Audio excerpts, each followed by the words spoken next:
It's homemade.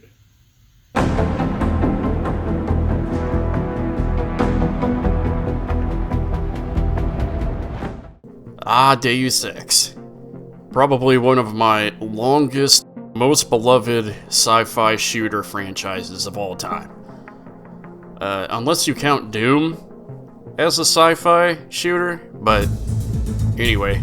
Your appointment The original game, of course, goes back to 2000, but we're not here to talk about that. We're here to talk about the latest released version, Deus Ex Mankind Divided, which conveniently sits in chronological order, or canonical order.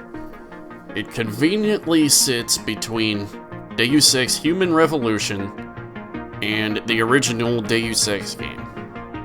So to avoid any plot spoilers, I'm gonna go ahead and review all the other aspects of the game, like graphics, game design, sound, before going into the plot, and I'll have a time code either in the description, probably in the description, or in a comment. That way you can click the time code to skip right to the conclusion without any plot spoilers. So here we go. On to the graphics. Definite graphical upgrades from Human Revolution. For one, we get the use of soft shadows. I always like seeing a nice soft shadow in a game. It's definitely more, pleasing to the eye instead of the hard shadow outlines. The displays, like the monitors and even the on-wall displays and the advertising displays, are more visually pleasing. This kind of factors in the level design too, but I'm gonna go ahead and say it here. The architecture. The architecture is future, man. It oozes future. More future than you can shake a stick at. Europe especially has a bunch of new technology tacked onto their old buildings, which I kind of feel like that's how Europe would do it, because they have a history of doing it that way. Just look at Portugal. They still have those Roman buildings. They of course get internet, Wi-Fi, electricity, all that good stuff. So, ornate sculptures in the game. There's freaking... This architecture is beautiful to look at. Like, almost too ornate, but it's perfect. We have some good future cars. Plenty of great future cars. Definitely better than Cyber City. The advertising in this game is amazing. And the monitors are bigger and more detailed than ever. Everything kind of has this post-info age feel. Like whenever you look around, you're seeing just great fonts. Everything is streamlined and modernized. Post-info age, like we're on the precipice of the nano age technology, the nanotech technology. And that's right about canonically where it sits, is being on the precipice of nanotechnology, so they do great. And the people models here, there's more triangles, which means, everybody is more detailed than the last game. The texture detail is indeed immaculate. Like, you can see every pore on everybody's face. And I like seeing imperfections on a digital face, because imperfections on a digital face means more effort went into the character model. So, and while it's still not the best, there is way better mouth animation when they're talking than the last game. I think the last game literally had like 2 or 3 presets, versions of just lip movement, 2 or 3 programmed versions, whereas this one, I can at least believe the characters are talking, even if they're not always 100% on point. A definite improvement on the lighting. They don't have to rely so much on fog for ambient lighting anymore, like they used to. But now it's like the light is softer, I guess you can say. Like the environment lighting is softer and more believable than Human Revolution. And of course, the hacking user interface got a great update. It's better than the last one because it's 3D. I mean, what else needs to be said? Onward to sound. Now, before I, of course, go on and gush on about the sound design, I have to say, this video is encoded in stereo, so you might not hear 100% what I'm talking about, but just trust me, if you play it on a surround sound system, everything here is going to ring true. For one, there's better support for surround sound in general. I could definitely tell when something was coming up behind me, or if there was a bullet firing from behind my head to me, which is a definite plus in a stealth game, and I would kind of call it a must. Because, you know, you need to be in tune with your environment when you're trying to be stealthy. It's just how it goes. Proper delays and reverbs when it mattered. That's always great because it makes the environment more believable. On the music front, I mean, it's Michael McCann. How can you go wrong?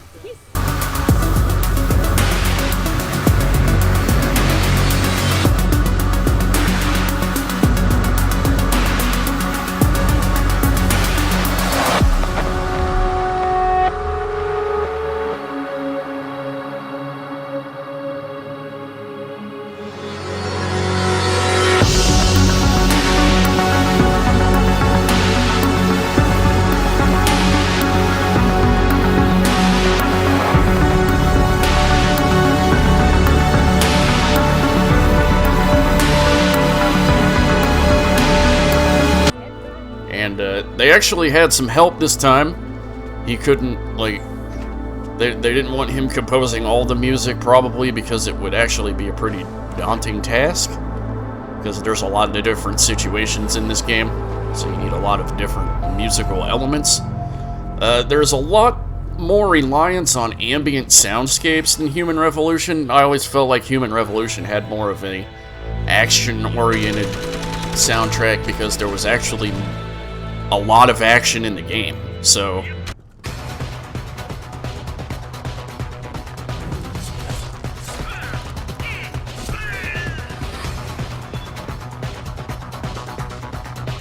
the soundtrack in Human Revolution is designed to help you move through the stage, whereas this soundtrack is kind of downplayed, where it kind of encourages your brain to like look around and to kind of soak in the environment. Which, of course, I have to say it, there's a higher dosage of Vangelis, or Vangeli, depending on how you pronounce it, in this game. It's kind of like a requirement at this point, where if you need ambient soundtracks, you study the Blade Runner soundtrack and take musical cues from that. The action-oriented tracks get more attention due to the presence of the more subdued ambient track themselves. But, I mean, these action-oriented tracks are perfectly serviceable for the situation. So, I mean, again, great soundtrack by Michael McCann and company. Marching on to character design. All main characters do a great job of fulfilling their role. I mean, the dialogue's great. Not 100% one-dimensional. There is a little bit of complexity behind each character, but you can tell that each character has a hard alliance to one side of the story. So all the main characters fulfill their duties as main characters. But let's talk about all these extras, though. They live in a really small world. I mean, the world of Mankind Divided was kind of criticized for feeling too small, but jeez. There is a bit more diversity in the extras dialogue than Human Revolution, but it's still really, really small amount of diversity. They rarely deviate from augmentation, and just about the only time they do is to talk about you, the player. Donald Trump.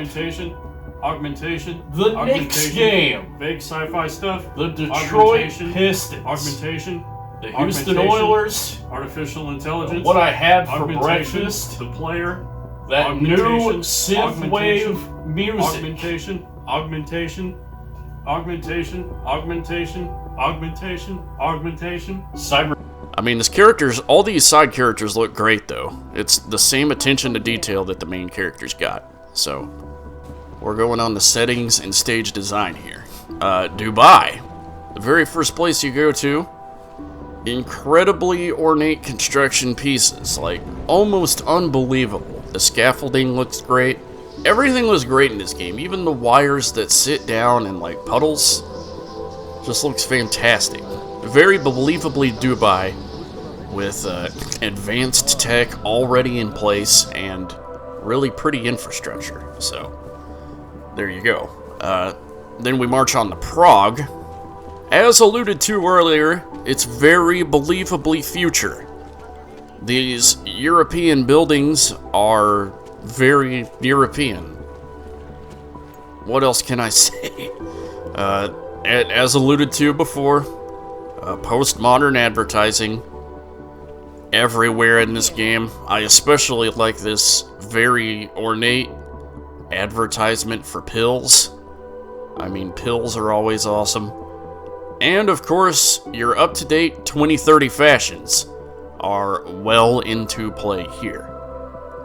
There's plenty of hidden areas and unlockables to go through too. Like, everybody in this city has their own, 12-foot by 12-foot storage locker, and you have to unlock all of them to get all the stuff in the game. Now, the next stage, TF-29 headquarters. What does TF-29 stand for? We'll get to that in a second. It is the techie version of Insert Cop Show here. Great tech, though. I mean, they succeed in making the division seem busy with background conversation noises and people working at the desk or scribbling things on a board. Very immersive secret force headquarters, so they got that right. Golem City. It is a Dreckhead's wet dream, man. It's crazy. Intentional stark contrast to Prague. It is very intentionally stark. I mean, what else can you say? It's a stack of apartments that are, like, movable. It's a stack of units that are movable via, giant machinery. And people live in these giant movable apartments. And they get shuffled around kind of like cargo containers on a ship or something. And the alleyways, they're full of trash, very disparate living conditions, an incredibly draconian police force. I mean, it's crazy living area. Clear Blade Runner vibes in this level. I mean, what else can I say? Most of it's alleyways. There are a lot of street vendors, so very clear what they wanted to go through here. Onward to Breach. Now, Breach is kind of like the augmented reality version of hacking a complex, like, next-generation firewall. It's a nice visual 3D representation of that, so because it's that way, you have to make the environment completely different from the rest of the game. For one, it's a super bright environment. Like, everywhere you look is just bright, except for the dark wall panels. But, I mean, come on. These levels turn post-cyberpunk dial up to 11. That's what they do. Like, everything is super clean. There's not a curved edge to be found anywhere in this. And there's no dirt spot, there's no crack in a wall. It's just very clean, sanitary environment. Physical objects and blocks symbolize operating system, and network resource blocking tech. I love this. Like, there's no better way to symbolize it because it's a literal block that's thrown up, or like a chasm that you have to cross to get to your next objective, your next resource. And that's kind of how pen test works, is somebody throws up all these obstacles in a computer network or a computer system, and it's your job to knock them down or work around them. And so they did a great job representing actual hacking in a cyber environment. Data stores being holocubes is a nice touch because they're actually working on that in real life. Last time I looked, the holodisk is still on track for being released. I just don't know when. So, I kind of want my office to look like this. If I build my own house and plan ahead for an office, it's gonna look pretty similar to this, and it's gonna cost a lot of money. Swiss Alps, you don't go through the entire Swiss Alps. It's just a base in the Swiss Alps. It's looks like your fairly standard future storage operation, so there's really not much to dwell on with this. The outside environments, though, look pretty awesome. I wouldn't mind living up here. Alright, going on to the club in London, last stage in the game. They did a good job of modeling what I would want a future club to be. There's no burning barrels. There's no random tarps thrown up on the wall. It's not a Cyber City style club. It's not run down. Amazing lighting, great visual displays. I mean, I would feel at home in this party. Everybody's having a good time. There's an absurdly decadent lobby. Like, in the progress of the game, you actually go in through a very small reception area, and then you get to the main event area. And then you gradually go on to the sitting area, which to me is kind of backwards, but that's fine. Puts the action up front. And the sitting area is incredibly decadent. Like you could just be enamored by sitting and staring at all the displays. You don't need to pick up a magazine or to have an interest held in what's going on. And of course, whenever you look out the window, future London looks amazing. They actually did better than Human Revolution in this regard, because in Human Revolution they had to rely on tall physical 3D buildings to abstract the fact that, hey, there's a flat background back there, but they did better blending it in Mankind Divided, because you look out at London and it was kind of hard for me to tell the difference at first. Okay, spoilers! We are marching on to the plot, and therefore this is the part of the video in which you're supposed to pause if you care about plot spoilers, or click my time code to go on to my conclusion if you care so much about that. So, 2 years after Deus Human Revolution's AUG incident, Jensen is sent on mission to Dubai. So the idea here is to extract an arms dealer that was set up in an abandoned construction project during a sandstorm. Always a logistical issue, but this section of the game functions as a tutorial, and I always like it whenever they put the tutorial in-game instead of making you hit a different button for the tutorial. That's great. Augmented terrorist force comes in and kills the arm dealer, so the operation is botched. There's really no way to avoid this. It's canon, so you have to salvage what's left of the operation by protecting the ex-Special Agent Singh, the guy that worked in TF-29's favor, and you also have to ground the arm dealer's helicopter because, hey, there's tangible evidence in there. And after you're done beating this section, I mean, they make it intentionally easy because it's the first level. There's just really dumb Icarus visual analogy. that they put right up on the screen. And we're going to get back to that and why it's pretty dumb. But here we go. After this meeting in Dubai, after this botched operation, there is a briefing of the Council of Five, which are the 5 most influential members of the Illuminati. Yes.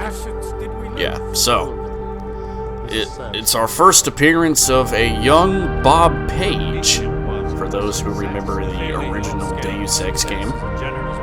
Plus, you get Joe Biden. I mean, I didn't know Joe Biden was a member of the Illuminati, but I mean, now you know. So anyway, here, after this meeting, go on to the arrival at Prague.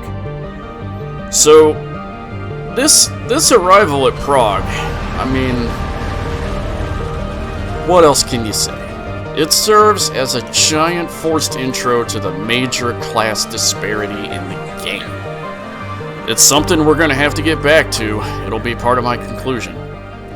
But as far as this itself, I've always been a big fan of showing and not telling, so this works well for me.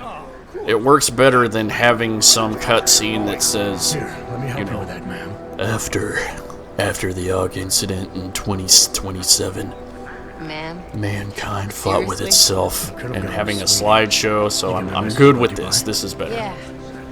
There's, of course, a pretty elevated security presence, just because of the Og incident. And it's a good opportunity to get filled in on TF-29 and the underground resistance. I suppose I should go ahead and spoil what TF-29 means. TF-29 is Task Force 29.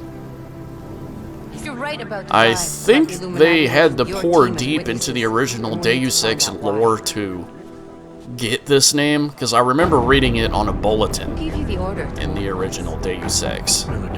But as we're getting briefed, we get past the security checkpoint, and oh my god! Wait, G.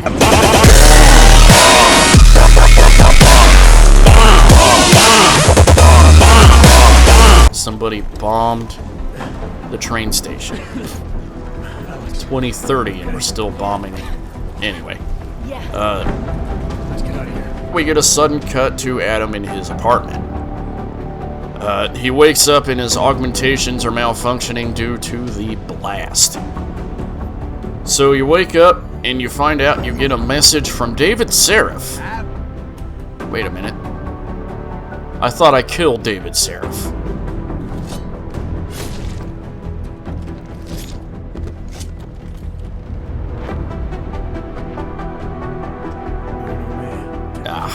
Jeez. Well, for those who don't know, David Seraph was your boss in the last game.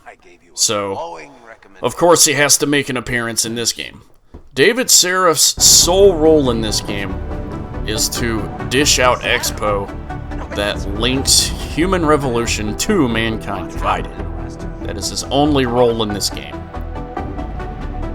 And he, of course, was voiced by somebody different. So, after getting caught up on our old boss still being alive somehow, we leave our apartment to head to Task Force 29 HQ. But I get caught up in side missions first, because this is what I do. I always do side missions. I mean, for the sole reason of Deus Ex being an interesting franchise, with a lot of good lore. This is the only side mission that I'm going to cover in the game, because it's a great synopsis of the entire main storyline. You don't have to do them, and therefore I won't be covering them in this video, otherwise the video would be absurdly long. But here we go. This side mission involves meeting a cop that halts your progress in the main storyline by requiring you to provide your papers, and he doesn't take them, even though I guess the legit police officers do. So, or he threatens you with police force because the police know him and think he's a legit cop. So basically what you have to do is get papers that conform to his specifications. He's basically a corrupt cop, is what I'm saying. So you can either pay him off, which I didn't want to do because I'm always interested in saving money, or you can do the more ornate version of the side quest, in which you uncover this document forgery ring run by the local crime syndicate, the Diwali crime syndicate, and you get your 100% forged documents that conform to the corrupt officer's specifications, and he lets you through. And the reason this is a great service to just the main plot line of the game. That's why I'm covering it, like I said before. You gotta get used to this theme, because everybody colludes with everybody, and most characters and organizations are indeed morally gray. This is a key element to the Deus Ex universe, where, like, somebody that worked for one faction now works for another faction, and while working for the first faction, they question what exactly is going on. Everybody has their critical thinking brain on all the time. And as if that's not enough, whenever I expose this corrupt officer, because the document forger got tired of him sending people over to her, even though, like, he's a corrupt cop and they make money off of forged documents, the moral ambiguity on the part of the police officers is also called into question. Because when it's exposed that he is a corrupt cop or a fake cop, they shoot to kill. They don't take him into question. They just start shooting him. So there's your moral dilemma with the police. You don't want to be on the wrong side of the police force in Prague. I mean, straight up. And one more commentary, not on this specific side mission though. It is pretty incredible that activating your unauthorized augmentations counts as a side mission. So, thankfully though, the missions are laid out in such a fashion that you can easily go into jumping between the main mission and the side missions, because the objectives are kind of like woven together in a very clear progress kind of way. So, that's it for that side mission. Back to the main storyline. We have our first venture into Task Force 29 HQ whenever we get our login card. So, the ANSI security guy Chang gets concerned over pen testing. Somebody's been pen testing the compound, and he, of course, gets concerned. There's a good tie-in here with the original Deus Ex game, with the newly formed NSF. So, but anyway, in order to continue on to the main point of the story, the main plot line, I need to get Miller's key card to invade his office so I can plant a whisper chip. Because evidently we can do our own thing here. The vertibird pilot Alex is pretty suspicious of Task Force 29. So we have to monitor Miller's communications. Miller is the boss of Task Force 29. So we need the whisper chip to monitor his communications. Luckily, all the air ducts in this facility are big enough for an adult male to climb through. And there are also other ways around every obstacle. So we actually don't need Miller's access card to plant the whisper chip. We get interrupted, though. Evidently, Miller does indeed need to see me. We needed a post-operation briefing after, Jensen wakes up and fixes his augmentations. So our briefing from Harrison Ford consists of MacReady is cleaning up the mess that was left in Dubai. That's great because I cared. So we're being put on cleanup from the metro bombing that was earlier, that I was a part of. Everybody is worried that it's domestic terrorism. It's basically what the game is saying.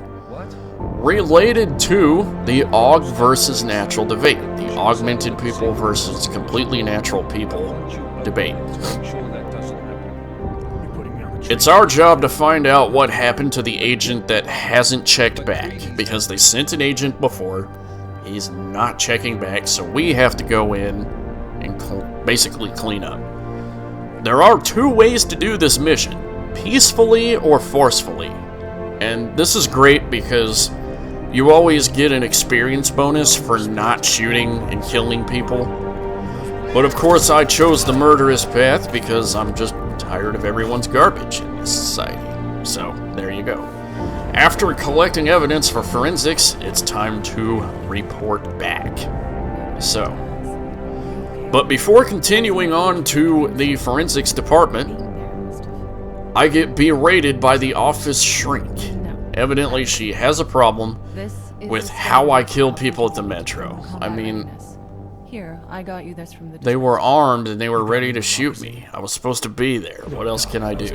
But anyway, after that, it was time for another round of expo from the last game. And then we are cleared to continue the game. Thank you. Now, Smiley in forensics. He needs to examine this DSD chip that we found in the metro. So, we of course get it to him.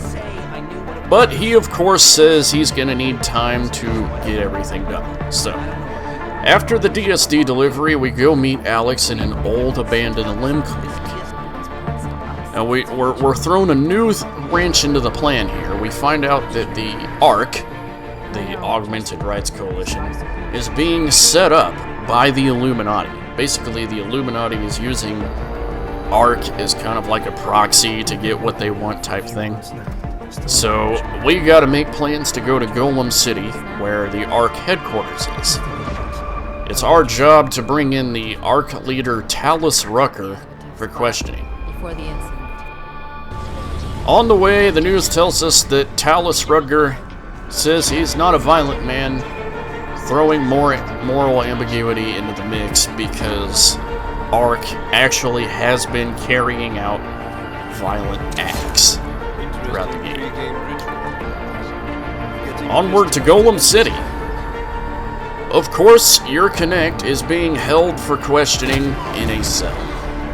After a rather painful extraction for the cops, the man gives me a passphrase for use for unlocking the way to ARC HQ. It was that easy.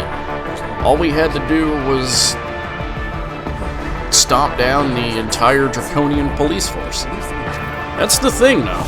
Once we get there, we find out that this non-violent coalition are carrying a bunch of guns.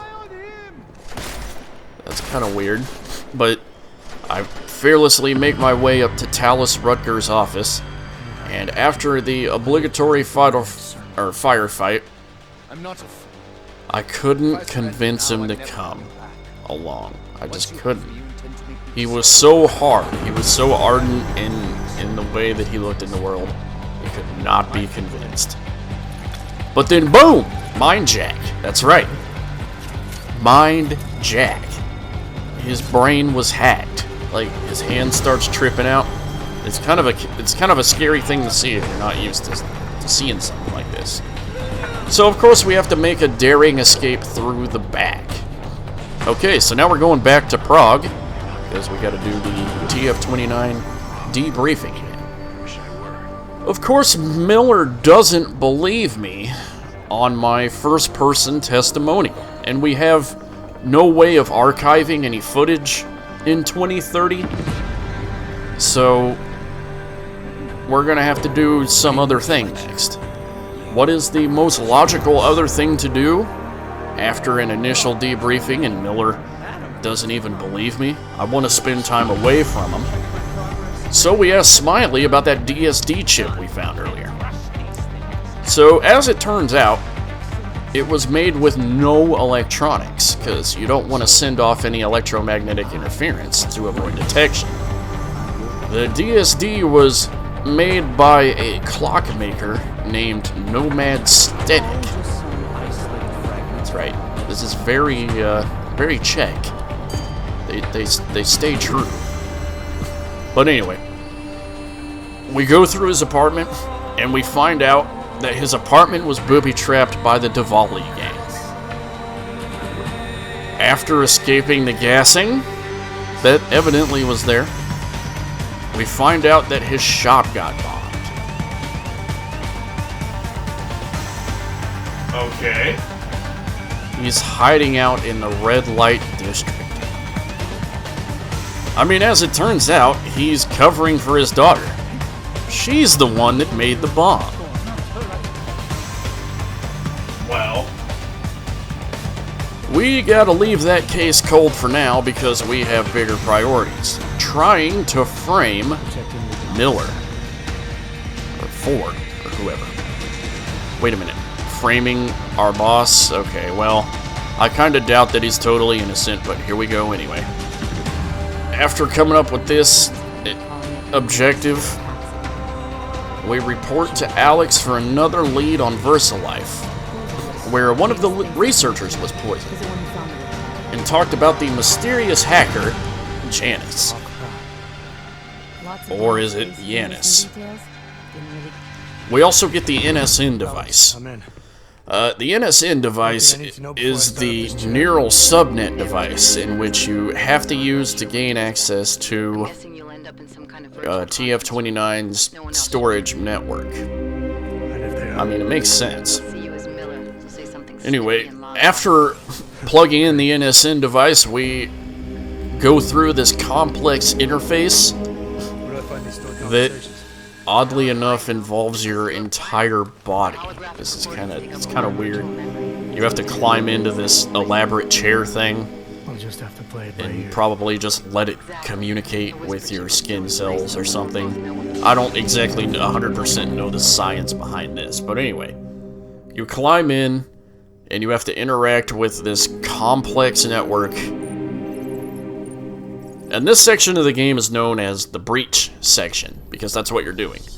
You're trying to breach a complex neural computer network to copy off giant blocks of incriminating data. So this is my question. This is my main question here. Who keeps an always connected backup of data? Any way that you can access data externally or even internally is not good. I always keep my backups off-site, but that's just because I'm me.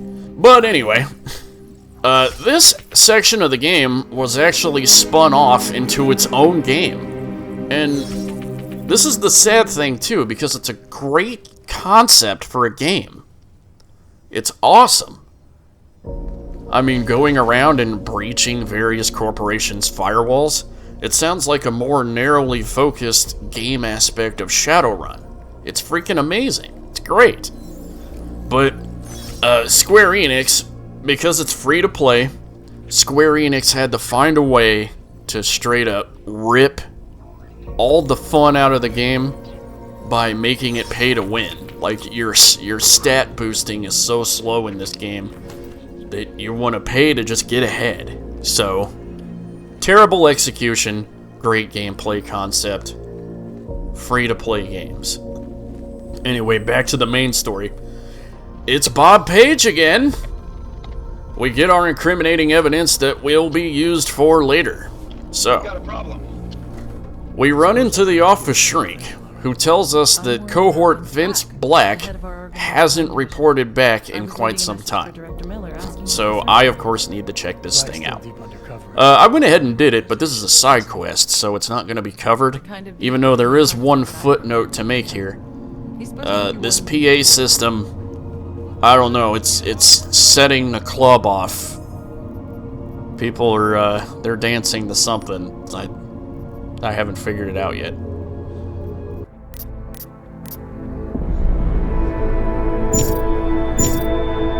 Just at the credits. You like what you see? Just You're so imagine what I let you pretty. see in private. You remind me of my... Never mind. So, we're back in Prague again. We technically never left Prague, but Breach kind of feels like its own level. So, we are told that we are going to meet up with Janice in an abandoned metro ticketing office. Now, this meetup is freaking sweet. Janice uses software to compile many people's faces to conceal his true identity. This is something I can see being used in real life, like if you meet up over a network on a computer screen. It's pretty hard to figure it out whenever you're meshing up like 16 or 20 people's different facial features. He is here to dispel info about Bob Page connections with VersaLife, and he wants us to break into the Palisade Bank to access VersaLife's data vault. And he also tells us that Congressman Nathaniel Bran, who we haven't even met yet, or stands to lose trillions if this bill passes, so there's more collusion. So, we'll get back to that in a minute. People call in and tell me Stanik's daughter has been captured and doesn't have much time left, so I have to make a choice. Do I either save Stanik's daughter and get a lead on the train station bombing, or do I invade the bank and try to get info on Bob Page and Nathaniel Brown and even potentially Mr. Miller? Well,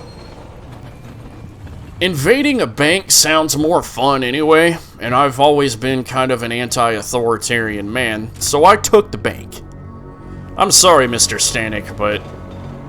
And I'm sorry to freaking Miller, too, because, I mean, that was a case that needed to be solved, but it just didn't sound as fun. So, in the Palisade Bank, which is, of course, in Prague, kind of deserves its own section, though. This bank is pretty cool. It's got modern architecture and secure air vents? Evidently, there was a problem with a lot of adult males trying to climb through the air vents, and clientele needed to make sure that people couldn't crawl through the air vents successfully. So they put these cool cyber locks on the air vent covers. Weird. But anyway, they have top-notch security, but I also have top-notch weaponry, and also elite hacking skills. So, after I bring the data rod in by the data store, I plug Janice in, and we find out about Bob Page and Megan Reed collusion. This was alluded to post-credits in Human Revolution, but we get a more solid lead this time. Evidently, Bob Page was very interested in the research that ex-girlfriend Megan Reed did in Human Revolution, and somehow acquired Megan Reed and is benefiting from that research for VersaLife. There you go. So, Miller is completely displeased that I chose the fun route instead of following up on the train attack, which... Sorry, Mr. Miller. That train attack, though, is a small part of a bigger picture. So after we do all this, we go on to GARM, which I'm gonna have to look up the acronym. I kind of want to know what that is. So, anyway, we get an easy hack. We have to infiltrate the GARM base. So we have an easy hack, and then we get captured. Conveniently or opportunistically enough, though, Jensen gets his hand on some orchid. The game has been pretty tempered with the whole future drug thing, unlike the first one, in which neuropozyne was like a core aspect of the gameplay. in Human Revolution. In Mankind Divided, they've actually done a good job of not even talking about future drugs until this late in the game. But Orchid was developed by VersaLife, the drug company that Bob Page works for, with the intention of eliminating the need for neuropozyne in augmented people. Now, I didn't talk about neuropozyne in the Human Revolution review, so I get to talk about it here. Yes. Neuropozyne was a drug developed by Darrow Industries to prevent neuroprosthesis rejection syndrome, which is scar tissue that develops around augmentations and hinders the electrical signals to them. VersaLife took over manufacturing responsibility for this, so there you go. VersaLife is now making neuropozyne. The idea is to treat the cause instead of mitigating the symptoms by deleting the gene sequences responsible for the tissue buildup. So VersaLife put research and development money into developing a drug that eliminates the need to take another one of their drugs? Neuropozyne could have been the cash cow that kept on giving and kept the company going, because you're dependent on neuropozyne because it doesn't treat the cause, it treats the symptoms. But maybe the idea was to no longer pay royalties to Darrow Industries, because I'm pretty sure, Darrow Industries came up with the recipe, so you'd have to pay royalties. The cool thing about Jensen, though, is that through his natural resistance to NRS, he remains unaffected by the Orchid. This Orchid should have killed him or put him under some form of remote control, like Talos Rutger, but due to the mutability effect in the drug, he just gets knocked out instead. So we slog our way to the extraction point, which just conveniently happens to be on the other side of the base. Onward to our third visit to Prague. Now the streets are in lockdown, as a response to Talos Rutger killing himself. Which means, it's all dangerous to be out past curfew and stuff? Jeez, anyway. Low-tech solutions for high-tech problems. This is a very cyberpunk solution. I like it. I mean, come on. A curfew in 2029? Seriously? But anyway, we meet up with Alex. We had to stealth our way through. So now we get to brief her for a change. We got to silently make our way to Task Force 29 HQ, because if we get seen, baby, we hear about it. We get shot. So when we meet with Harrison Ford, there is a clear and present danger. He describes how he was on the phone to guarantee passage through the city. So then, of course, Jensen has to accuse Ford of colluding against ARC, which Ford gives plausible explanations and describes how he won't disregard evidence like his superior, Joseph Manderley. Wait a minute, Joseph Manderley. It turns out Manderley was responsible for placing Jensen in the Task Force 29 in the first place. Manderley has a pretty sketchy history, though, of picking people. He always seems to pick the rebels.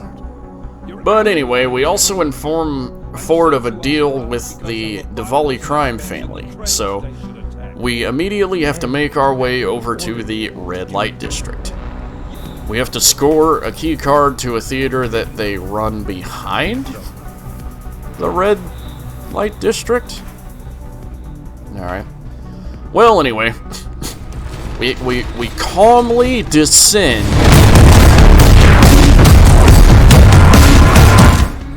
into this theater. Hacking our way through, we find out that the Diwali want to target Nathaniel's event in London, so we have to beeline there. There's no time to do anything else. On our way to London, we get cued in on the risk level of this mission and its potential outcomes. pretty much everybody on the planet would benefit by this being a smooth operation. We don't want any hiccups at all. We don't want any assassination attempts. No bombings. You know, just make it smooth. So, onward to London.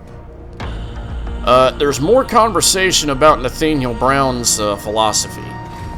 Nathaniel Brown possesses slightly skewed views because he, of course, stands to lose trillions after the passage of this bill. Why does he stand to lose trillions? Well, he funded or inherited the construction project of the next oasis for augmented people, and the passage of the bill would help funnel those augmented people to his spot. So he would incur the extra cost of having to house those people. The Illuminati wants an easily controllable, not superpowered populace.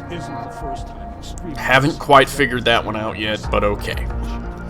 There is a security snafu inside the building, though. Now, I of course have to say that I broke sequencing in the game by playing it once before, and I already knew that something was up. So ideally, you're not supposed to know that somebody infiltrated the original security force unless you paid really close attention or read the not critical emails back in Prague. So, teamed up with McCready. You know, you remember him from the beginning of the game. We make our way through the facility to the security room.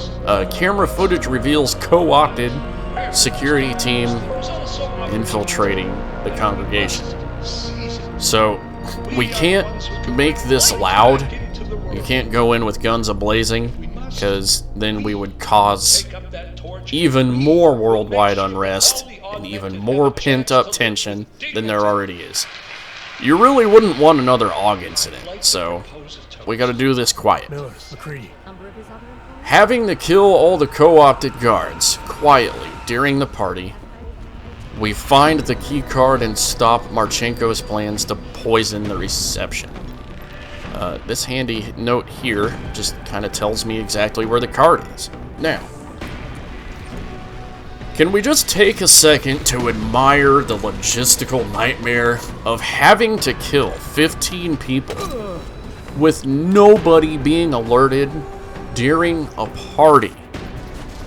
Not to mention having to hide the bodies from the public and other security guards and cameras, whether they work for the same team or they're the actual security guards. So, going through, we find out that Miller's down. He tried to stop the fake Tarvo security team from spiking the champagne, but failed. So, we have to pick up his leg of the mission. So we have to go on to mate Marchenko. Turns out Marchenko works in the interest of the Illuminati, but believes that the separation of AUGs, augmented people, will lead to a better life for AUGs instead of wanting the easily controllable populace that the Illuminati wants. Since he is a misguided idiot, I gotta take him down. I took him down the same way I took down Barrett in Human Revolution. I hacked the security stuff that just happened to be there. I mean, don't forget though, guys, he can blow the place up anytime he wants. Anytime. He's like Thanos. Snaps his fingers, boom, the place is gone. So, because I was so expedient in beating Marchenko, I have time to save Nathaniel Brown after all. So luckily enough, we can slog our way through all the elite assassins that were saved for the end of the game. The very same elite assassins that took out the arms dealer at the beginning. Okay, collusion. So, I beat the game, and it has that traditional Deus Ex ending. Now, no Deus Ex game can have a good ending. And what I mean by that is, not good as in, were all the objectives completed. I mean, Of course, all the objectives are completed, otherwise it wouldn't end. Good as in the... not good as in the delivery of the ending. There's never been a good delivery on a Deus Ex game. Human Revolution had Jensen telling his version of which ending you literally choose right at the very end of the story. Your choices during the game make no difference, and this ending was told to various video clips put over a filter. Very weak. That is so weak. Mankind Divided at least considers the decisions you're making during the entire length of the story, plus what side missions you completed in its ending and the outcomes of those side missions. However, the ending is delivered to you via not Eliza Cassan on Picus News. It flies in the face of any anti-corporation or any anti-establishment sentiment in the plot. Was that the intention? This is so lame. This is stupid. If I wanted... like, I would have almost taken the clip show in comparison to this. But anyway, it's also like 2030, 2029, 2030. Why can't Jensen just have the news downloaded to his brain? I mean, seriously. But anyway, the credits start rolling, but in the middle of the credits, not the end. It's not an end credit scene, it's a mid-credit scene. There is one. Oh my god. Sequel. I kind of felt like we needed this though, since the ending really left a lot of strings undone, but it only serves to start to link the old Deus Ex game to Mankind Divided. It only just starts. So, in this mid-credit scene, we find out that the Council of Five is not impressed with the outcome of current events. Gee. So, Janice and Jensen remain a threat. They underestimated the strength of Interpol, which is kind of weird since in real life there has been accusations of collusion between the Illuminati and Interpol. Thank you, everyone. The office shrink hijacked an avatar to stealth her way into the meeting and report on Jensen's progress. This avatar belongs to Elizabeth Duclair, the mother of Nicolette Duclair in the original Deus Ex. So yes, that is her mom. The person I've been calling Joe Biden is actually Lucius de Beer, the head of the Illuminati and the influencer of the two antagonists in the original Deus Ex game. Morgan Everett, the aged Dave Chappelle-looking guy in this cutscene, and Bob Page, who also serve in the council. So, Lucius de Beer is like the father figure. Elizabeth Duclair is the mother figure. And the two, Morgan Everett, Bob Page, are like the prodigies. So, there you go. Now, and that's the end of the mid-credit scene. Now, the game that sits between this game and the original Deus Ex, the one that came out in 2000, is gonna be pretty awesome. Since the logical thing to do here would be to have it take place around 2040 and act as a bridge to tie up all the loose ends in this game, because there's a lot, and usher in the world of the original, because the original takes place in 2052. So you could have it set up to where there's a good 10 years between the last one and this new one, and between this new one and the original one that came out in 2000. There you go, guys. I'm pretty sure that's the logical conclusion to what's going to happen, even if we get this new one. Politics and human interest to serve technological advancement. Now, I'm not saying this is unrealistic. The use of nuclear fission is a prime non-fiction example of this. We initially developed nuclear tech to blow stuff and each other up. We then realized that we can either use this tech to destroy ourselves or the planet, or we can use it to make electricity on the cheap. So, this is not without precedent. However, I am saying, for the sake of storytelling, that I kind of feel like we should do this. This is what the original game did. They didn't try to throw augmentation in your face the entire game, and it's the better game for it. Instead, augmentation acts as a catalyst for all the greatness and follies of human nature. Even, you remember that lame Icarus analogy at the beginning of the game? That's an even better story and a better analogy than this game's main narrative. Because Icarus was given the wings, but what he chose to do with the wings cost him. The wings and ultimately his life. And there's also heavy politicizing in this game. Now, I'm not against politics in my stories because, well, politics makes things interesting. But segregation is a really old thing to write about by now, with really only one solution that makes sense. So, instead of writing about segregation and only segregation, we can try writing about the popularization and commoditization of AI, advanced computing concepts, more attention to the police state, how things in the past are pretty similar to how they are now. The more things change, the more they stay the same. Seriously? Widening economic and wage gaps, which is a real thing, and low amounts of natural resources. That to me would be the big one to try to write about. But hey, I'm not a big paid writer, so I don't know. But in this specific instance, segregation kind of feels like a forced narrative. Augmentation, to me anyway, feels like a natural extension of wealth disparity, since those that can afford augmentations will probably get them. Yeah, well, that's a lie.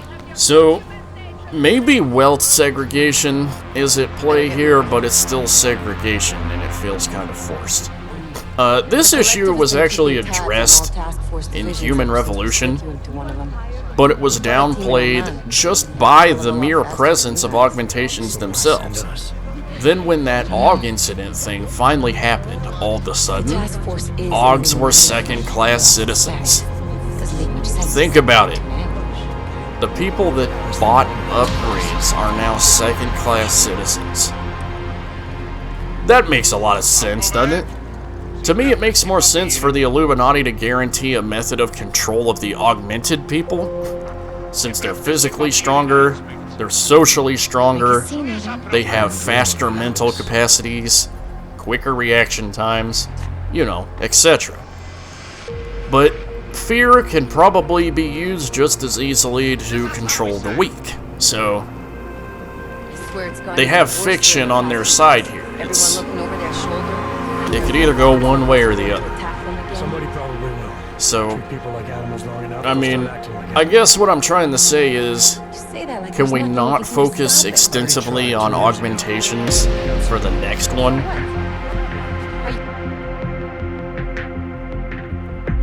Basically what I'm trying to say. Oh yeah, lest we forget, the companion app. The smartphone companion app for this game. This is so stupid. Give me an in-game compendium instead, straight up. Something like a Breath of the Wild's knowledge base or Civilization's knowledge base. Don't try to sell me into augmented reality by having me scan a screen. This is so dumb. It's so stupid. Luckily, though, it's dead.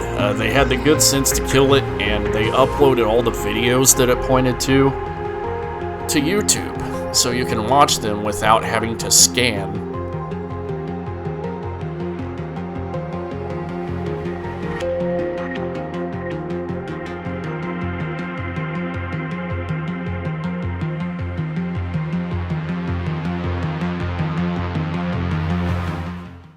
augmentation, augmentation, augmentation, augmentation, vague sci-fi stuff, augmentation, augmentation, augmentation, artificial intelligence, augmentation, the player,